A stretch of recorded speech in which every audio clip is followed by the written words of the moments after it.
Insellmilkom ħbieb u nilqakom għal programm ieħor hemm miktub. Illum f'dan il-programm ser niddiskutu żewġ rakkonti fil-ħajja ta' Jaxxua u li ħanitkellmu fuqhom, ħaniftħu fuqhom biex naraw x'inhu t-tagħlim illi nirċievu minn dawn iż-żewġ rakkonti. Ma rridux ninsew qabel nibdew is-suġġett ma rridux ninsew li Iżrael huwa poplu isseparat. Meta qed ngħid Iżrael, jiġifieri il-poplu tagħna. Jiena u inti jekk aħna suppost imlaqma mas-siġra li hija Iżrael, allura jiena u inti parti minn Iżrael u il-poplu tagħna huwa isseparat. U isseparat ifisser li huwa maqtuħ biex jagħmel xi ħaġa. U din xi ħaġa li Alla ta' lill-poplu ta' Iżrael biex jagħmel hija biex jgħallem it-Tora lin-nazzjonijiet l-oħra. Ma ninsewx li d-dinja hija magħmula minn 70 nazzjon aħna nitkellmu fuqhom ukoll u Iżrael huwa l-71 nazzjon li Alla tah sabiex immexxi il-kelma tiegħu it-Tora. Alla ta' it-Tora lil Mosè ta' lill-poplu ta' Iżrael biex il-poplu ta' Iżrael jgħallimha lid-dinja kollha. U f'dana iż-żewġ rakkonti fil-ħajja ta' Jaxxua llum li fl-opinjoni tiegħi huma interessantissimi ħanaraw x'inhu il-messaġġ allura għall-poplu ta' Iżrael. U fil-fatt ser nitkellmu fuq ir-rakkont tas-siġra tat-tin. Aktar minn rakkont irrid ngħid li dinha mhijiex xi parabola, din hija xi ħaġa li verament seħħet. Mhux storja li Jaxxua qal biex jgħallem il xi ħadd, imma xi ħaġa li seħħet fin-natural, seħħet vera. U allura rridu naraw x'inhi t-tagħliema li nieħdu minnha. Hemm ħafna spjegazzjonijiet, pereżempju, aħna normalment naraw dak li hemm miktub u nifhmu dak li forsi naqraw, imma kultant irridu nistudjaw ħafna iktar fil-fond biex naraw x'qiegħed verament joħroġ minn dan ir-rakkont. Pereżempju, aħna f'dan ir-rakkont nafu illi Jaxxua jgħidilna li min verament jemmen u jgħid il-muntanja ċċaqla u għall-baħar hekk tagħmel. Imma l-istorja ma taqafx hawn u dik mhix kieku tagħliema illi aħna nieħdu minn dan ir-rakkont.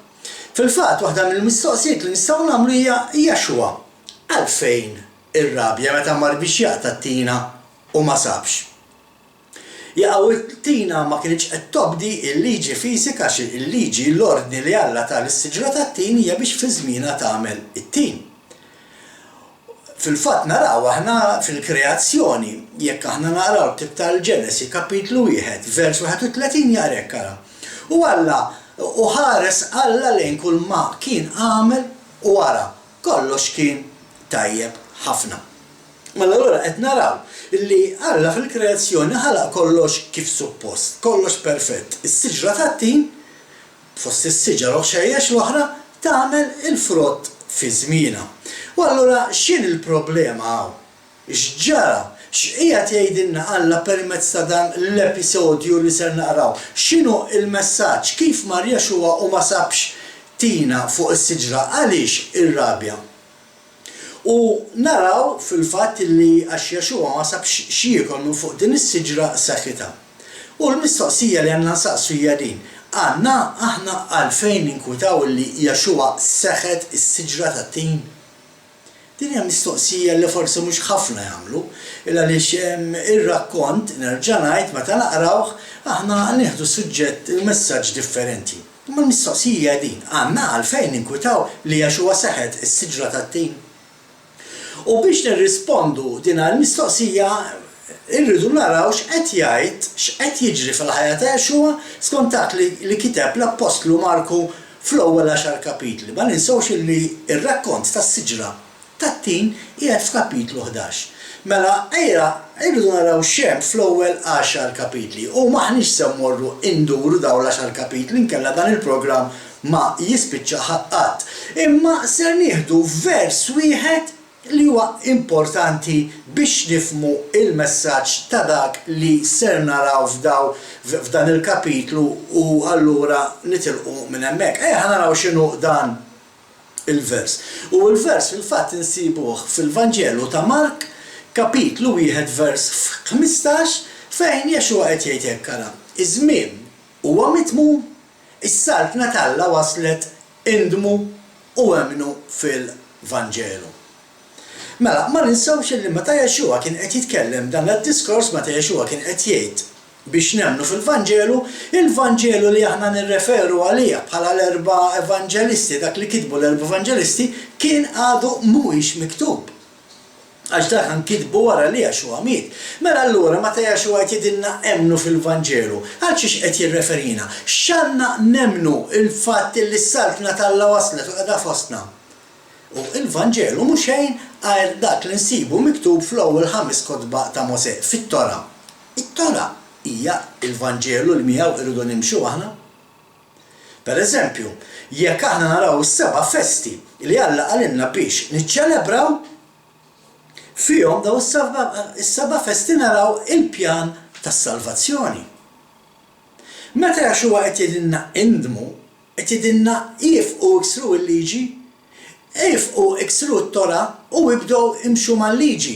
Mela jekk inti waħed minn dawk illi sissa kont għadek qed iżżomm il-festa tal-Milied Qaddisa, l-Easter u San Valentinu, dal-affarijiet tittinsihom. Alla tagħna 7 festi u ma dawn is-7 festi rridu nimxu, hemmhekk qiegħed il-pjan tas-salvazzjoni talla fihom naraw Alla x'għamel għalina u x'għad irid jiġri dalwaqt il-qudiem. F'daw il-festi qiegħed il-pjan tas-salvazzjoni talla u għalhekk irridu niċċelebrawhom. U allura bekk naraw li Jexua f'daw l-10 kapitli ta' Mark li kien qed jagħmel huwa lin-nies permezz ta' dak li kien qegħdin jisimgħu jgħid. U permezz ta' dak li kienu qed jaraw jagħmel, kienu qed jemmnu li dana kien verament is-Salvatur ta' Iżrael. Dan għandna tagħlim fuqhom, tmorru tisimgħuhom meta Jexua ifejjaq dejjem il-morda u jibgħathom għand il-qassis, għaliex il-qassis il-kbir jew il-qassisin fit-tempju kienu jafu li kien biss il-Messija li suppost kellu ifejjaq il-morda. U allura l-fatt li Jexua kien qed ifejjaq il-morda kien ifisser li huwa l-Messija. U n-nies kienu qed jifhmuh dan. U rridu nżommu f'moħħna issa li ħanitkellmu dak li ħanaraw qed jiġri f'dan il-programm huwa biss ġimgħa qabel Jexua jiġi msellab, ġimgħa biss qabel jiġi maqtul. Ejja ħalli nibdew l-istudju tagħna u l-istudju tagħna jibda b'Jexua nieżel minn fuq l-għolja ta' Żebbuġ illi fiha nfisha l-għolja ta' Żebbuġ hija sors ta' profezija. Tajjeb il-priedka fuq l-imberkin minn fuq din l-għolja ta' Żebbuġ u naraw ukoll li minn fuq din l-għolja Jexua jipprofetizza id-destruzzjoni li kellha taqa' fuq Ġerusalem wara mowtu. Għalax qal Jexua f'din id-darba ħamorru fil-Vanġelu ta' Luqa. Luqa, kapitlu 17, u ħnaqraw minn versi 41 sa 44. Qed jitkellem fuq Jexua hawnhekk u jgħid hekk ara. Niżel minn fuq l-għolja ta' Żebbuġ, wasal qrib il-belt u kif ra beda jkpija Ġerusalem Jexua. U jgħid, mhux li għaraft imqar int ukoll f'dan il-jum x'inhu ta' ġid għalik. Imma issa dan hu moħħbi minn għajnejk. Għax għad tiġi żmien fuqek meta l-dewwa tiegħek idawruk b'rampa u jalquk minn kull imkien u jrossu fuqek minn kull naħa u jġarfu lilek u lillu lidek fik. U ma jħallux fik ġabla fuq oħra. Tal-li ma rafx iż-żmien ta' żjara li salitlek. Mela, dawk li semgħu jgħid dan id-diskors, dawk li semgħu jgħid din il-profezija, setgħu jifhmu li Jexua kien is-Salvatur ta' Iżrael imwiegħed minn Alla il-Missier. U ma ninsewx id-daħla trionfali li tawh ftit wara li qal dan id-diskors kien sejjer lejn Ġerusalem Jexua u mhux se ndumu ma niltaqgħu magħha li huwa dieħel Jexua tawh merħba ta' Salvatur. Għalfejn? Għax kienu qed jilqgħu lil dak li kellu jsalva lill-Iżrael. Jexua kien qed iwasslu l-messaġġ, dak li naraw fl-ewwel 10 kapitli ta' Marku. Jexua kien qed iwassal il-messaġġ l-jum. is-Salvatur u n-nies kienu qed jaċċettawh. In-nies li simgħu jgħid din il-profezija fuq Ġerusalemm kienu nies li jafu xi jgħid il-profeta Żakkarija rigward l-għolja taż-żebbuġ. Ejja ħa naraw xi jgħid Żakkarija l-profeta. Għaliex dan huwa kollu marbut ma' dak li qed naraw jiġri fil-ħajja ta' Jexua fl-aħħar ġimgħa qabel ġimsallab. Żakkarija kapitlu 14 vers 9 jaqrek kara. Il-mulej ikun imbagħad sultan fuq l-art kollha, dakinhar il-mulej ikun wieħed u ismu wieħed. U dawk li kienu qed jisimgħu lil Jexua jitkellem kienu jafu li din il-poeżija, din il-profezija għaliex dawk kienu nies li nhar ta' Sibt, fil-jum qaddis tas-Sibt, bħalma nagħmlu aħna ta' Malta Messjanika jattendu s-sinagoga, jagħmlu studji bibliċi u mill-istudju bibliċi kienu jafu x'qed jgħid Żakkarija minn dik li aħna dwar il-ħaftora. Il-ħaftora li fiha jitkellem Żakkarija kien qed jgħid fuq dil-profezija. Kienu jafuha għax kienu jistudjaw il-kelma. Kienu jafu bl-intenzjoni ta' Jexua li jidħol Ġerusalemm biex jaħles lill-poplu ludi. Kienu jafu għalfejn dieħel Jexua, għalhekk tawh dik il-merħba li tawh, għalhekk laqgħuh kif laqgħuh, kienu jafu li kien qiegħed hawn biex iġib is-saltna tallaq fuq din l-art.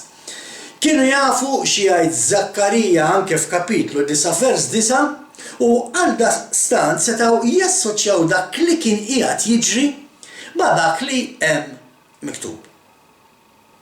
Ejja ħa naraw x'tajt Żakkarija kapitlu 9 vers 9. Jaqra hekk ara. Ifraħ kemm tiflaħ bint Zion. Għajjad bil-ferħ bint Ġerusalemm. Ara is-sultan tiegħek ġej għandek, ġust u rebbieħ, umli u rikeb fuq ħmar, fuq felu ta' ħmara. Milli naqraw fid-daħla ta' Jexua ġewwa Ġerusalemm ninnutaw kif in-nies kienu qed ħarsu lejn Jexua bħala dan il-persuna li fuq qed jitkellem il-profeta. Kienu qed iħarsu lejh bħala dak il-ġeneral li kien ser jeħlishom minn taħt kladu. Fil-fatt hekk. Imma mhux lill-Iżrael minn taħt ir-Rumani, imma lill-umanità minn taħt il-ħakma tal-għadu. Fil-realtà, b'dak li kien qed jagħmel Jexua l-Messija mhux biss kien qed iwettaq profezija ma kien qed jagħmel xi ħaġa li n-nies setgħu jifhmu. Kien dieħel fil-belt bħala ġeneral rebbieħ, dieħel lura pajjiżu wara rebħa. U għalhekk naraw in-nies jifirħu u jgħidu għajjat ta' tifħir. U dan kien il-mod li bih in-nies kienu jilqgħu lura lil dak li kien isalvhom. Aħna nafu mill-istorja, l-istorja tgħidilna x'kien jiġri meta l-ġeneral kien jiġi lura mill-gwerra kif kienu jilqgħu in-nies dawk il-pompi b'dak il-ħafna għajjat, b'dak il-ħafna tifħir u jpoġġulu ħwajjiġhom mal-art biex jgħaddi minn fuqhom. U dan huwa dak kollu li qed naraw il-poplu jagħmel ma' Jexua. Għaliex għax hekk kienet it-tradizzjoni kif tilqa' is-Salvatur tiegħek dak iż-żmien. U bekk kienu qed iħarsu lejn Jexua daw in-nies, hekk kienu qed jarawh il-Jexua bħala is-Salvatur tagħhom. Imma rridu ninnutaw id-differenza bejn id-daħla ta' Jexua ġewwa Ġerusalemm u dik ta' ġeneral ta' l-armata. Il-mezz ta' trasport kien iżgħar, fil-fatt ta' ġeneral ġej lura mill-gwerra kienu ikun rikeb jew fuq il-jufant jew inkella fuq żiemel. Fil-każ ta' Jexua l-Messija l-kelma tgħidilna li daħal Ġerusalemm rikeb fuq ħmara. Rikeb fuq ħmara kien ifisser sinjal ta' paċi. Meta ġeneral kien isejjer biex ikellem ġeneral ta' kontrih, kien imur fuq ħmara biex jgħidlu isma' jien ġej fil-paċi, inkellmek. Imma meta l-ġeneral kien ikun ġej fuq żiemel, kien ifisser li ġej ġlied. U hawnhekk fejn naraw id-daħla ta' Jexua ġewwa Ġerusalemm fuq ħmar ifisser li kien ġej fil-paċi. Darb'oħra, meta se jerġa' jiġi, il-kelma tgħidilna li ħajkun rikeb fuq żiemel, mhux se jiġi issa kwiet ma jgħid xejn, issa ġej biex jiġġieled lil-għadu il dak li qed jipprova ikisser il-poplu tiegħu. Il-folla kienu differenti. Fil-każ ta' ġeneral ġej lura mill-gwerra kienu jkunu n-nies onja u sinjuri l-aktar kienu jifirħu b'dan il-ġeneral għaliex issa ġidhom kien se jqpandu. Fil-każ ta' Jexua il-Messija, in-nies li kellu jilqgħu kienu nies umli, ma kienux nies politikanti, ma kienux nies nobli, ma kienu nies umli. Fil-fatt qed naraw kif Jexua huwa salvatur differenti. Re li se jġib miegħu salvazzjoni differenti. Mhux biss għal xi belt jew għal xi pajjiż, mhux biss għal dawk li jgħixu ġewwa Iżrael fiżikalment, mhux biss għall-art ta' Iżrael fiżikali, ma għall-umanità kollha, għal dawk li jridu jaċċettaw. Dawk li lesti jaċċettaw il-Jexua il-Messija f'ħajjithom, Jexua se jkun is-salvatur tagħhom meta jerġa' jiġi. U hawnhekk fejn tidħol l-istorja tas-siġra tat-tin. Dan kollu li rajna s'issa għandu l-qofol tiegħu fl-episodju tas-siġra tat-tin. Ejja ħana kemm importanti dan. Għax dan kollu se naraw li qed naraw iseħħ fid-daħla ta' Jexua ġewwa Ġerusalemm jipproklama lil Jexua bħala l-Messija. Mela l-kelma tedinna n-nies qabdu il-palm u poġġoħu jiġhom mal-art u bdew ixejru l-palm jekk naqraw Mark kapitlu 9, kapitlu li qed nistudjaw, jekk taqraw versi 9 u 10 araw jgħid hekk. U kemm dawk li kienu mixja quddiem u kemm dawk li kienu mixja wara bdew jgħidu: Ħoxana, Ħoxana, imbierek minn ġej f'isem il-mulej. Imbierka s-saltna li ġejja ta' David, missirna, Ħoxana fil-għoli ta' smawiet. U allura qed naraw li b'dan kollu li kien qed iseħħ hawnhekk fl-aħħar ġimgħa tal-ħajja ta' Jexua u dieħel ġewwa Ġerusalemm kienet ukoll qed titwettaq profesija illi nsibuha miktuba fil-Ktieb tas-Salmi. Jekk aħna mmorru fil-Ktieb tas-Salmi, Salm 118, versi 25 u vers 26 jaqraw hekk ara. Ejja nitolbuk mulej salvana, ejja nitolbuk mulej atina r-risq. Imbierek minn ġej f'isem il-mulej, imberkuk minn dar il-mulej. U allura qed naraw li r-rispons tan-nies kif qed jilqgħu lil Jexua jurina li Jexua huwa dak is-Salvatur illi kien imwiet. In-nies kienu qed jemnu li dan kien is-Salvatur li ġie biex isalva l-Iżrael. Imma mhux Iżrael il-poplu u mhux biss Iżrael l-art, imma il-poplu ta' Alla. Dawk li huma tiegħu, dawk li huma ta' Alla jissejħu Iżrael. L-ebda knisja, l-ebda twemmin, l-ebda pożizzjoni ma ħabet il-post tal-poplu Iżraelit. Il-poplu ta' Iżraelit jieqpa l-poplu ta' Alla u inti biex issalva trid tkun imlaqqa ma' dak il-poplu. Jekk inti m'intix imlaqqa ma' dak il-poplu, aħsibha u studja sew il-kelma ta' Alla, ara xi tajt għas-salvazzjoni tiegħek ħabib tiegħi. Għaliex huwa importanti li nemmnu f'Jexua bħala s-Sit u s-Salvatur tagħna. Hemm qiegħed il-qofol tas-salvazzjoni, imma min-naħa l-oħra għax nemmnu li Jexua huwa s-Sit u s-Salvatur tagħna rridu nobdu dak li Jexua għalilna fit-Tora, għax ma ninsewx li kien Jexua innifsu illi tkellem it-Tora, illi ta' it-Tora lil Mosè, tajjeb? Imma xi ħaġa li rridu ninnutaw huwa kemm kien jirrabja Jexua. Kemm kien jirrabja Jexua mad-dixxipli kif ukoll mal-mexxejja reliġjużi meta b'xi mod kienu iwaffqu lil xi ħadd milli jipprova jidħol fis-saltna. Naraw kemm Jexua kien jirrabja meta kienu jwaffqu lin-nies biex jersqu lejh. Nafu r-rakkont ta' meta pereżempju kien hemm it-tfal u rridu jersqu lejh u l-apostli d-dixxipli bdew jgħidulhom biex iwaffquhom u Jexua qallhom le ħallhom għax tagħhom is-saltna tas-sema. Kien jirrabja meta xi ħadd kien iwaqqaf il-poplu milli jersaq lejh. U hawnhekk irridu naraw x'qed tgħid l-istorja tas-siġra tat-tin. Nafu wkoll meta Jexua fil-fatt kien dieħel ġewwa Ġerusalemm u n-nies bdew jgħidu Ħoxana Ħoxana u l-qassisin qalu lu isma' sikkithom qallhom jekk jisktu daw jitkellmu l-ġebel tal-ħitan. Twaffquhomx. Ma kienx jieħu pjaċir Jexua meta xi ħadd qed jipprova jidħol fis-saltna u jiġi xi ħadd li suppost huwa reliġjuż, li suppost jaf il-kelma ta' u qed jipprova jwaffqek iżommok dak li qed jgħidlek qed jagħmilek ostaklu biex ma tirsaqx lejn is-saltna. Għalhekk kien jirrabja. U dan huwa importanti li nifhmuh jekk irridu nifhmu x'qed jiġri eżattament fl-episodju tas-siġra tat-tin. Għaliex dan huwa dak li ser naraw jiġri dalwaqt. F'dan il-programm ser naraw żewġ episodji li seħħew fl-istess ġurnata. Minħabba s-sistema ta' kif nistudjaw il-Bibja aħna għandna l-kapitlu għandna l-frus, daw iż-żewġ rakkonti li ħanaraw naqrawhom differenti u allura neħdu messaġġ differenti. Ma dan huwa żball illi ħafna jagħmlu. Għaliex iż-żewġ rakkonti li ħanitkellmu fuqhom illum seħħew fl-istess ġurnata u mmorru ma' xulxin. U bekk nistgħu nifhmu x'qed tgħid il-kelma fuq spjegazzjoni iktar vasta, iktar miftuħa. Meta naraw iż-żewġ rakkonti f'daqqa u nistgħu nieħdu l-messaġġ sħiħ, il-messaġġ komplet.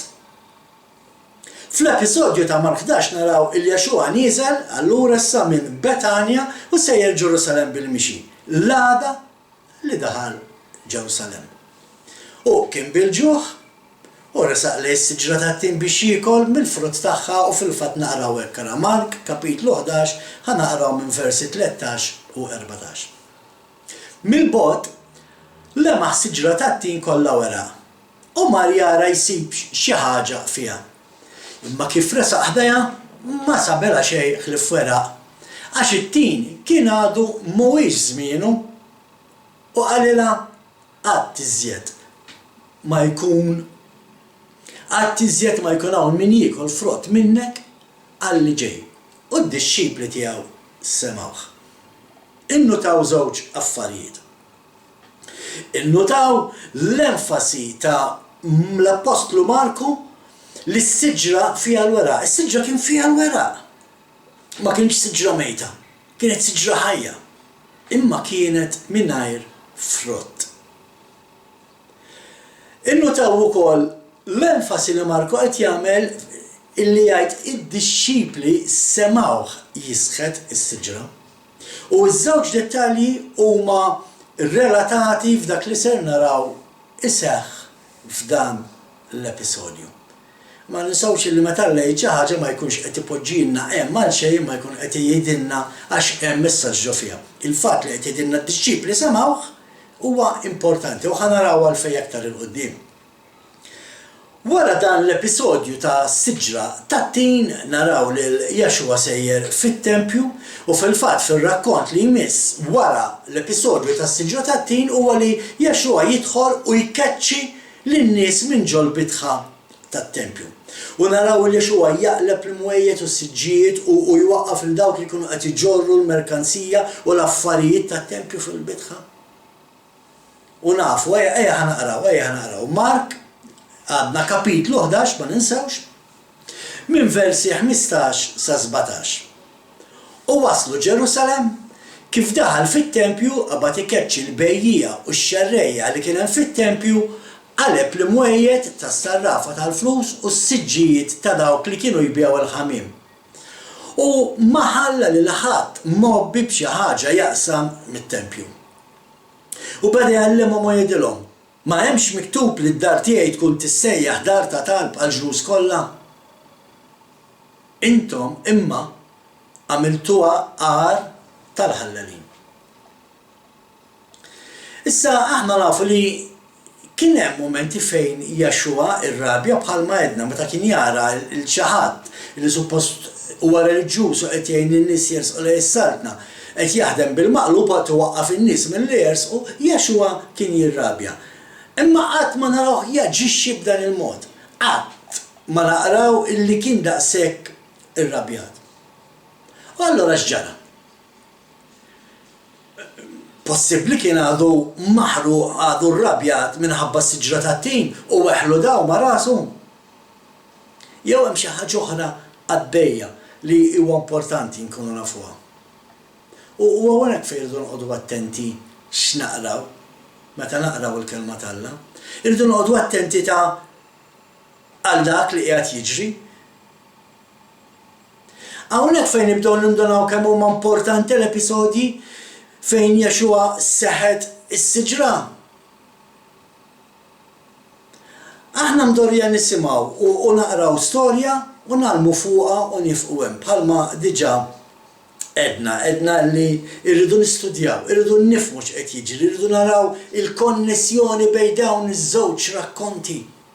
U sabiex nifhmu x'qed jiġri rridu wkoll naraw kif kien imqassam it-tempju.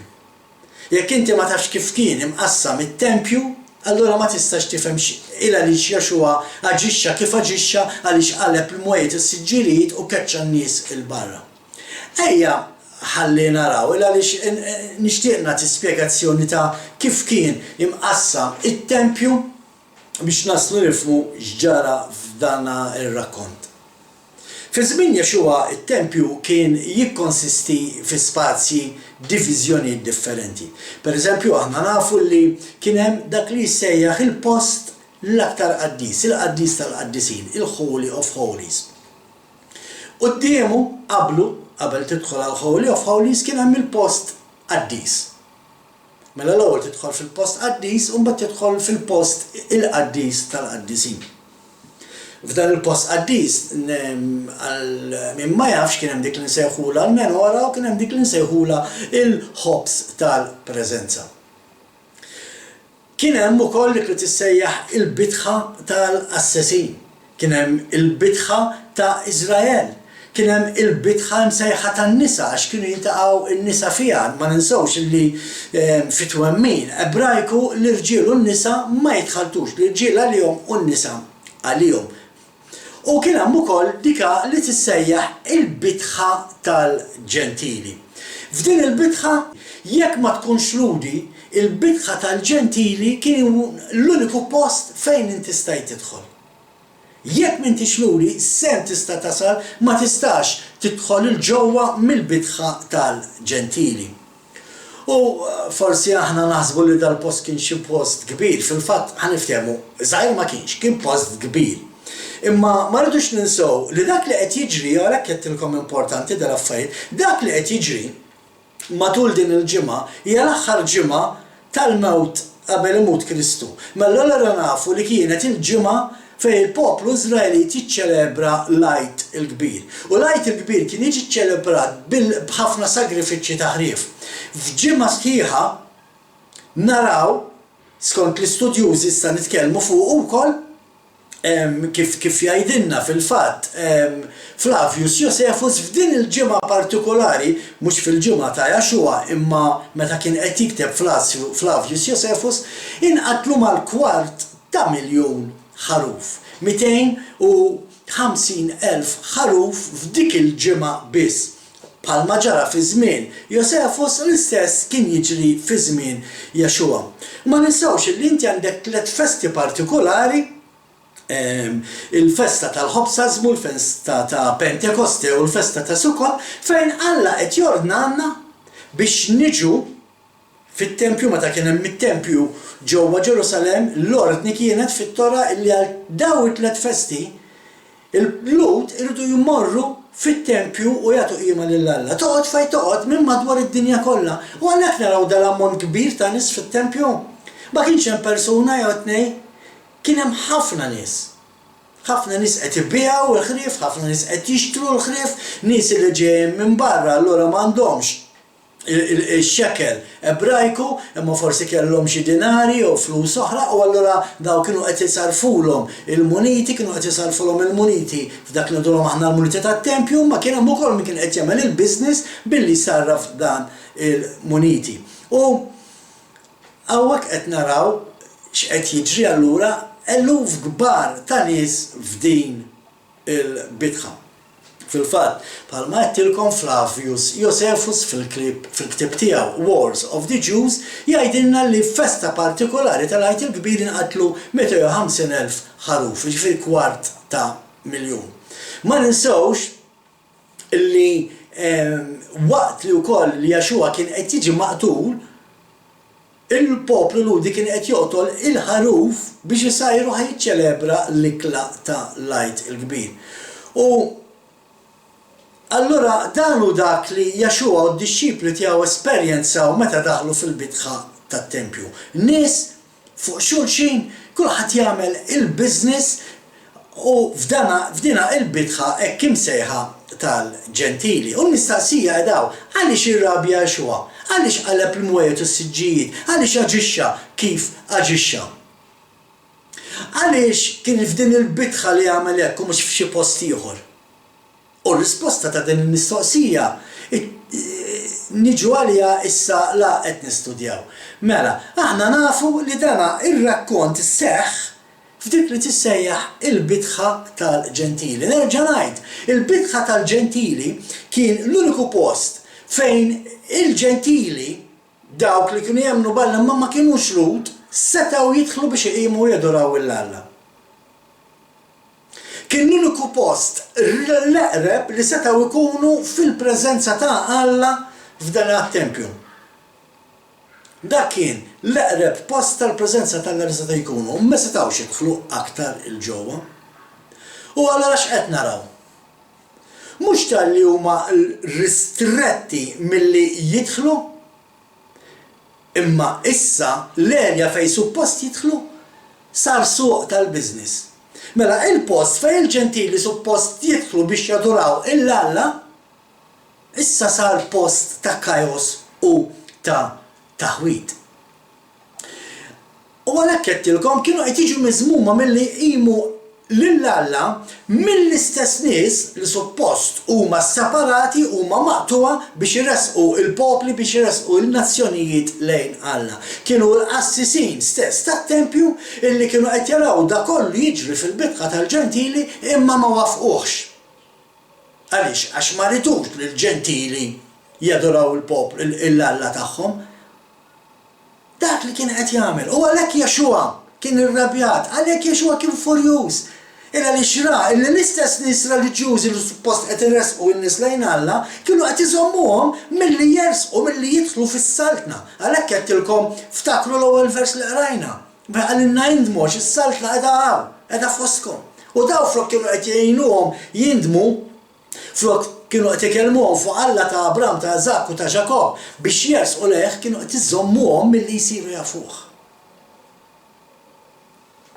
U dak li qed jiġri fit-tempju allura huwa bil-maqlub ta' dak li dejjem għamel Jexua. Għaliex għax f'Mark naraw jekk intom taqraw l-Vanġelu ta' Mark taraw li Jexua dejjem resa lej il-ġentili, dejjem resa lej il-midimba. Kien Jexua stess li kien imur jersaq lej il-foqra biex ifejjaqhom u fuq il-morda biex ifejjaqhom.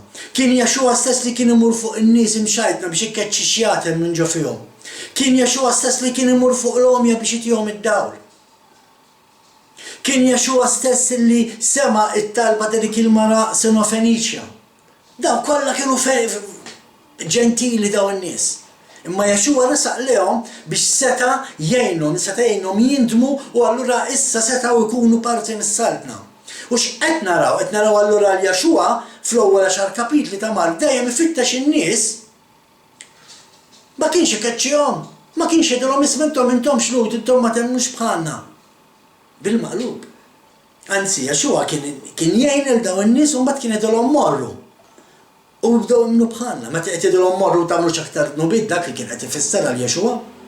Morru u bdew t-Tora issa tkomplux tiksru t-Tora, tkomplux tiksru l-liġi ta' Alla.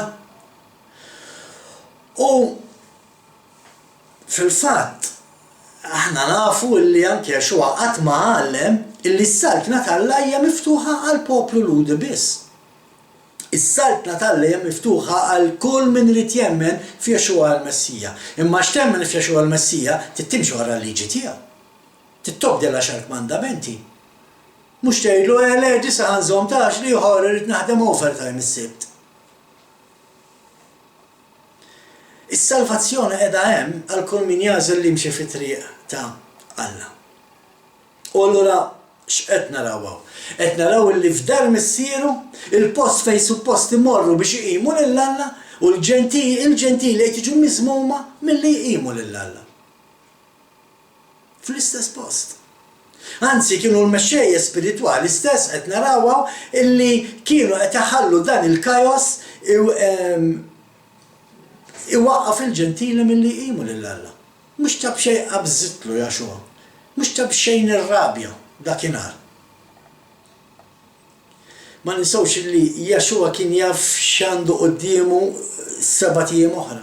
Kien jaf minn xiex ser jgħaddi. Allura Jaxua jaf minn xiex ser jgħaddi u min-naħa l-oħra qed jara il-poplu li suppost Alla afdalu l-liġi biex jallima qed iżomm in-nies billi jitalmu l-liġi. Mhux ta' b'xejn irrabja. Ejja naraw issa x'ġara wara li telaq it-tempju. Mela s'issa rajna li Jaxua mar biex jiekol minn ġo siġra li ma kellix tin. Saħħitha mar fit-tempju. Ra it-taħwit li ra fil-post fejn suppost isir il-qima u t-tifq il-lejn Alla u irrabja u issa telaq il-barra. U ma ninsawx allura li qabel mar fit-tempju seħet is-siġra. U Mark jgħidilna li din is-siġra kellha biss weraq. Kienet mimlija weraq, kienet sabiħa bħala siġra, fil-fatt jgħidilna li ra mill-bot Jaxua xirra mimlija weraq resaq leha. Imma kellha weraq biss. Ma kellix blanzuni. Blanzun fis-siġra tat-tin fil-fatt huwa pjuttost frotta żgħira ħafna iżgħar mit-tina illi toħroġ qabel l-istaġun tat-tin u meta joħroġ dan il-blanzun kien ikun indikazzjoni li s-siġra kienet sar tagħmel il-frott. Fil-fatt dak kien frott għalkemm żgħir mhux kbir daqs it-tin, imma kien frott li jittiekel ukoll. U dak li mar ifittex Jaxua mbagħad ifittex dan il-blanzun din il-frotta żgħira biex ikun jista' jiekol minnha. Fil-fatt taraw kemm hu veru. Mark jgħidilna wkoll ma kienx l-istaġun tal-frotta. U hawnhekk fejn naraw ir-revelazzjoni ta' dan l-episodju, hawnhekk fejn naraw it-talima. Jaxua kien jaf ma kienx żmien il-frotta, jaf li se jmur hemm u mhux se jsib frotta tat-tin, imma suppost li mar hemm u sab il-blanzun. U l-blanzun kien jindika li s-siġra kien se jkollha it-tin. Ma kellix blanzun. Din is-siġra għalkemm kienet sabiħa ma kienx ser tagħti frott. U fil-fatt xogħol is-siġra huwa li tipproduċi l-frott. It-tina hija separata, tafu li t-tina hija wkoll separata. Hija separata biex tagħmel it-tin. It-tina ma tistax tagħmel għeneb, it-tina ma tagħmilx tuffieħ, it-tuffieħa mhux ħa tagħmel tin, hija separata maqtuha skont il-liġi tagħha biex tagħmel it-tuffieħ.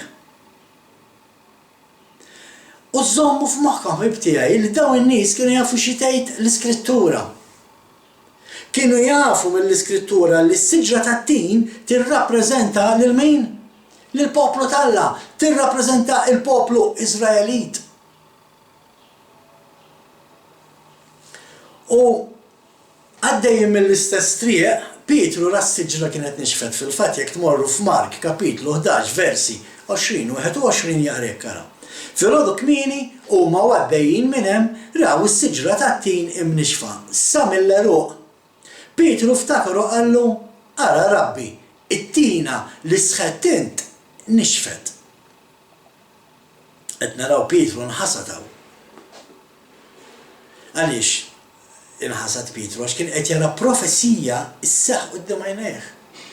Pietru bada jagħmel konnessjoni ma' dak li ġara fit-tempju għal dak li ġara fis-siġra. Għaliex għax Pietru kien jaf xejn Ġeremija, ħanraw xejn Ġeremija, ħbib tiegħi, għax daw kollha jorbtu mal-istess rakkont. U jekk tmorru miegħi fil-ktieb ta' Ġeremija kapitlu 8 vers 13 jaqra hekk kara. Għal kollox intemmhom oraklu tal-mulej, ma jaqpax għeneb fid-dilja lanqas tin fit-tina sal-weraq jitbil u nibatilhom min jaffiġhom. Nibatilhom min jaffiġhom ma mhijiex eżattament it-translation it-tajba bil-Malti. Fil-fatt meta naqraw il-complete Jewish Bible minn fejn jiena nagħmel l-istudji tiegħi il-frażi tgħid hekk kara. And what I have given them will pass from their possession. Li tagħmel ħafna iktar sens. X'jiġifieri tagħmel iktar sens? Illa x'qed naraw jiġri ħbib tiegħi. Alla qed jgħid isma' dak li tajthom se jgħaddi mill-pussess tagħhom. Mhux se jeqpa' f'idejhom issa ħantieħil xi ħadd ieħor. Għalhekk qed ngħid veru dak li tgħid bil-Malti illi se jibgħathom min jaffiġhom għaliex nafu id-destruzzjoni ta' Ġerusalemm. Imma bl-Ingliż ma tgħidx hekk, bl-Ingliż tgħid li dak li tajthom ser noħodulhom. Imma hawnhekk qed naraw id-differenza mela x'ġara. Mela Alla ta' il-poplu ludi it-Tora, il-liġi tiegħu biex jellem lid-dinja. X'kien qed jagħmel il-poplu reliġjuż ta' Iżrael kien qed iżomm in-nies tad-dinja milli jitalmu t-Tora.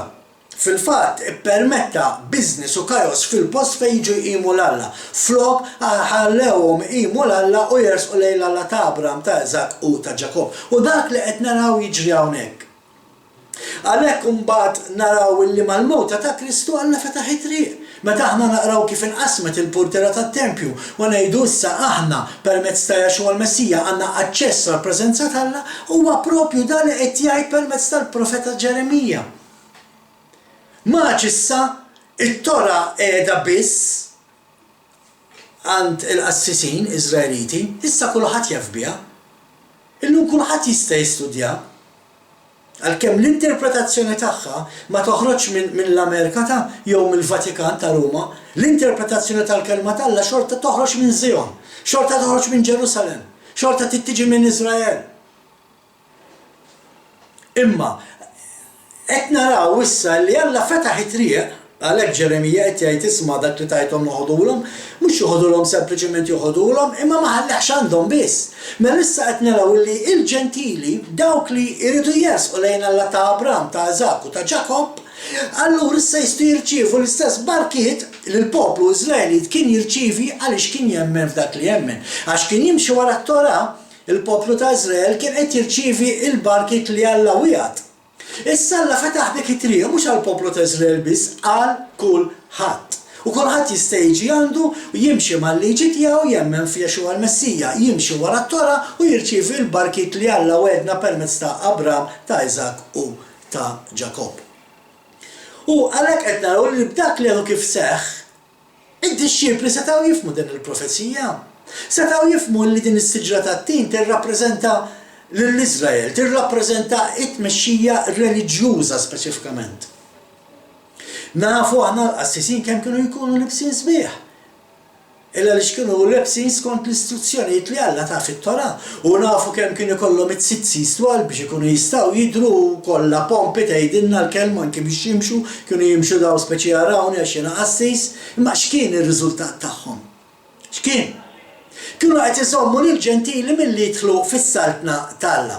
Mela, bħal meta jgħidulek is-sibt qaddis huwa għallud biss. Inti ssib nies illi jagħmlu l-kelma tal-Alla u jgħidilek li qed iżomm is-sibt qaddis dak għall-poplu ludi mhux għalina. Qed jagħmlu l-istess ħaġa li l-Lut għamlu dak iż-żmien. Qed iżommuk milli tidħol lejn fis-saltna tal-Alla. Illa li biex tidħol fis-saltna tal-Alla trid tittobdel 10 mandamenti mhux 9. Qed iżommuk milli tidħol fis-saltna, l-istess ħaġa qed jiġri. Il-mexxejja reliġjużi dawk li Alla ssepara biex jipproduċu l-frott permezz li għalmu it-Tora lin-nazzjonijiet kienu bħal din is-siġra sbieħ. Kemm il-qassisin u kemm is-siġra kienu sbieħ fid-dera tagħhom. Imma kemm il-qassisin u kemm is-siġra ma kinux qed jipproduċu frott. Kienu sbieħ minn barra imma nixfa minn ġewwa. Għaraw fil-fatt Jaxwa xjajt f'Mattew din id-darba ħammorru Mattew 23, vers 27. Ħażina likom intom il-kittieba u l-Fariżej u ċuħ boħra. Iskom oqbram bajda, minn barra jdru sbieħ u minn ġewwa mimlija għadam tal-mejtin u kull xorta ta' ħmiġ. L-istess bħal din is-siġra, sbieħ minn barra imma mhux qed aħallu frott. U l-mexxejja reliġjużi kienu jaħsbu, pereżempju, daw il-mexxejja reliġjużi kienu jaħsbu li għax twildu f'Iżrael huma salvati awtomatikament. Kienu qed iżommu lin-nies milli jkunu parti mis-saltna ta' Iżrael. Kienu jaħsbu li huma biss huma salvati. Jekk inti m'intix Iżraelit ma tistax issalva. Kienu jaħsbu li għax iżomm il-liġi u tradizzjonijiet kienu se nisalvaw. Kienu jaħsbu li għax twildu f'Iżrael kienu awtomatikament salvati. Jaxu qed jgħidilhom le, xejn minn dan. Xi ħaġa fikom mhux qiegħda sew. U hawnhekk fejn nifhmu x'qed jgħid Alla permezz ta' Ġeremija. Araw Alla x'qed jgħid permezz ta' Ġeremija kapitlu 8 vers 13. Għal kollox intemmhom oraklu tal-mulej. Diġà rajnieh tada ġi nerġgħu niftakruh. Ma jaqpax jgħaneb fid-dilja lanqastin fit-tina sal-wara jitbil u nibatilhom min jaffiġhom. Kif edna dak li tajthom jgħaddi mill-pussess tagħhom. U hawnhekk fejn nidħlu aħna? U hawnhekk fejn nidħlu aħna wara dan it-tagħlim kollu? Bil-mowt ta' Jaxua l-Messija Alla estenda l-weda tiegħu barra mill-poplu Żraelit. Għallu speċi inti ma tridx tgħallem lill-poplu biex jisalva, mela ħaniftaħlu it-triq bħalma ftaħta lilek. U fetaħ it-triq għal kulħadd. Imma nerġa' ngħid biex issalva tittemmen f'Jaxua l-Messija u tittimxi wara t-Tora, wara l-liġijiet li Jaxua l-Messija għalilna biex nimxu magħhom. U allura huwa hawnhekk fejn nistaqsu meta qed ngħidu lill-kredenti m'għadhomx taħt il-liġi. Meta qed ngħidu lill-kredenti li m'hemmx għalfejn iżommu s-Sibt Qaddies. Meta qed ngħidu l-kredenti m'għandekx għalfejn tiċċelebra l-festi tal-mulej. Meta qed ngħidu lill-kredenti li tista' tiekol kollox. Aħna wkoll dik is-siġra nixfa minn ġewwa li mhux qed inħallu frott. Għalhekk bdejna l-programm tagħna għandna għalfejn nibżgħu illi Jaxua seħħet dik is-siġra. Jista' jkun qed nagħmlu bħalhom meta qed nagħmlu min qed jgħallem hekk għax aħna ta' Malta mistennija ma nagħmlux hekk. Aħna ngħidu li l-liġi għadha hemm u tibqa' tobdija. Il-jum tas-Sibt ta' Qaddis il-festi jridu ċċelebrati u għal min jiċċelebraw magħna ibatu ejduli dalwaqt jaslu l-festi dan il-programm qed jiġi irrekordjat fl-aħħar ġimgħa ta' Awwissu u għaldaqstant f'Settembru u Ottubru niċċelebraw l-aħħar 4 festi sbieħ tal-mulej jekk intom tridu tingħaqdu magħna ikkuntattjawni ħalli tiċċelebraw magħna tesperjenzaw daw il-festi, speċjalment il-festa ta' Jom Kippur li hija l-iktar jum qaddis tas-sena. Ejjew, ċċelebraw magħna, kuntattjawni u tiġu magħna tiċċelebraw daw il-festi. Imma nerġa' ngħid, il-mument li inti qed tgħid in-nies biex ma jimxux mal-liġi qed iżommhom il-bogħod mis-salvazzjoni, mis-saltna. U x'inhu x-xogħol li Jaxua batna nagħmlu ħbib tiegħi? X'inhu x-xogħol li Jaxua tagħna f'dik li tissejjaħ the Great Commission, il-biċċa xogħol kbira. Morru u għamlu d-dixxipli. Dixxipli ta' xiex? Fiex irrid niddixxiplinak? Irrid niddixxiplinak f'liġi. Imma x'liġi jekk m'hemmx liġi? Jekk verament il-liġi ma tixtod, ta' fiex ħan niddixxiplinak jien? Ħan niddixxiplinak biss li temmen li Jaxua metalik? Tajjeb, importanti. Imma ma tafx hemm set ta' regoli li rridu nimxu magħhom. Hemm l-10 mandamenti ma nistgħux ninjorawhom. U dan huwa x-xogħol ta' ħafna li jaħsbu li huma għalliema tal-kelma tal-Alla. Hemm bżonn inqumu fuq il-computers, hemm bżonn nieqfu noqogħdu sejdinet fuq il-mobile, hemm bżonn noħorġu hemm barra u nkellmu n-nies għax inkella ser jiġrilna bħal dawk il-qassisin u ħankunu sbieħ minn barra meta nagħtalgħu fuq il-pulp nipritkaw imma minn ġewwa ħankunu nixfin bħal dik is-siġra tat-tina. Tippermettux li ġisimkom jiġi mejjed bħal dik is-siġra tat-tina. U importanti li nafsaw id-dinja li ir-re ġej dalwaqt u rridu nkunu parti minn dik is-saltna. Biex nkunu parti minn dik is-saltna x'irdu nagħmlu il-kelma stess tgħidilna, is-saltna tal-Alla qiegħda fostkom. Indmu. U dan huwa l-messaġġ tagħna biex nagħlqu l-programm. Indmu. Ifqu emnu dak li temnu li huwa żbaljat li huwa taħwid Babilonja sħiħa. U studjaw verament x'qed tgħid il-kelma tal-Alla, ħalli timxu verament wara l-kelma tal-Alla. Dik li tfisser indiema. Iqaf għamel id-dnub u issa ibda imxi mal-liġi tal-Alla. Infakkarkom għal min jixtieq jiltaqa' magħna, tistgħu tiktbulna email, tistgħu wkoll iċċempluli fl-aħħar tal-programm jitla kollox, jitlgħu l-credits arawhom, aħna llum il-ġurnata qed nintaqgħu ġo sala sabiħa ħafna ġewwa Ħażebbuġ, jew ingħaqdu magħna hemmhekk kull nhar ta' Sibt nagħmlu s-servizz tagħna. dak li għadu x-Shabbat service, is-servizz tal-jum għaddis. Namlu Bible study, namlu studju bibliku mill-kalma tal-Alla mit-Testament l-Antik dik li nsejħula il-paraxa ta' kull nhar ta' Sibt u namlu wkoll wara l-paraxa namlu Bible study. Ikun hemm ukoll fellowship l-aħwa bejnietna naħdu pjaċir niddiskutu u nibnu lil xulxin jekk intom tidu tiltaqgħu magħna tiddejqux tikkuntattjawni ħbieb.